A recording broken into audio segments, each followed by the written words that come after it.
A gentle king who makes peace. Centuries before Jesus, the prophet Zechariah had spoken to a defeated, downtrodden Israel, promising a king who would come not in power or might, but humbly on a donkey. The king would establish peace not by force, but by the Spirit. When the crowds welcomed Jesus during his triumphant entry into Jerusalem, convinced he was this king, they hoped he would overthrow Rome and restore Israel's independence. But Jesus didn't meet their expectations. Instead of raising a sword, he surrendered peacefully. He endured mockery, injustice, and the cross with humility and love. Jesus wasn't just any king, he was the king who makes peace. Peace between God and humanity, and through him, peace among people. His kingdom isn't about power plays or revenge, but about reconciliation and grace. Jesus' gentle reign challenges us to love even our enemies just as he loved us. So yes, I will wholeheartedly say it. It is so hard to love your enemies. But Jesus wants you to love your enemies and make peace. Make peace with your whole situation. Make peace with your enemies. And a lot of people think, oh, you think you're too good to be around me, type of situations like that. That's not the case. People stay away from other people for their sanity, for their safety, when they know they deserve better in life. But the goal is to literally make peace after all the injustices, all the mockery, all the gaslighting, the manipulating. The goal is to literally make peace with your enemies.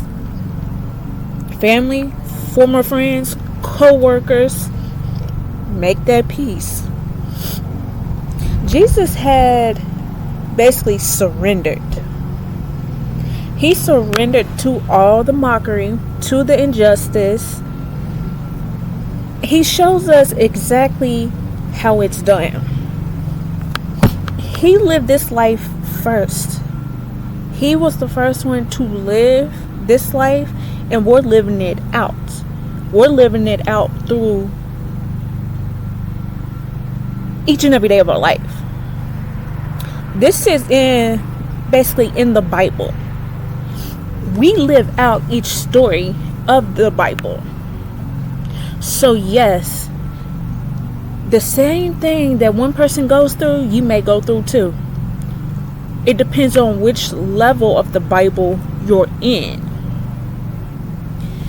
Make the peace. He doesn't want you to hate.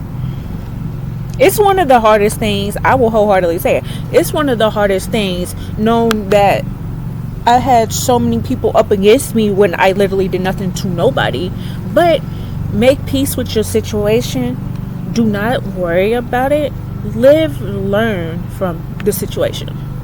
It's all about living, learning, and just knowing that it was part of your story. It was the level that you were on at the time. People don't realize they are truly out here living out the Bible on a daily basis.